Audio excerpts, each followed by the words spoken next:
আমরা আয়ে পড়ছি চিলড্রেন্স পার্কের সামনে। আমরা পেছনের গেট দিয়ে ঢুকতেছি। তো চলো দেখা যাক কি অবস্থা ওইখানে।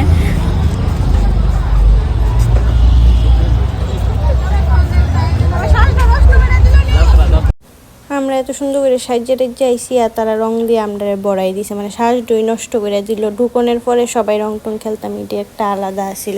তারা বাইরে ওই রং দিয়ে লাইছে। তো চলো যাওয়া যাক, যাই দেখি ওইখানের কি পরিস্থিতি।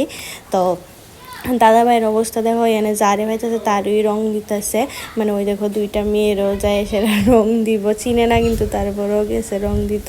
তো মেয়েগুলিও খুব ভালো আসলো, রং নিছে। তো ফাইজলামি করতেছিল আর কি, যে সবাই রং দিব, যারে হয়তো তারারও রং দিছে, মানে যারে সামনে দিয়ে পাইতেছে তারারই রং দিতেছে। আর ঢুকছি পরে দেখো অবস্থা, মানে এন্ট্রির পাস তো প্রশ্নই উঠে না, পাস তো দেখাইতেই লাগছে না। এমনি সবাই গজা মানে ইয়ের মতো ঢুকে দিতেছে, খিচুড়ির মতো, লাবড়া খিচুড়ি সব একখানো ঢুকে গেছে। তো এই সব এত ক্রাউডের কারণে এত ভালো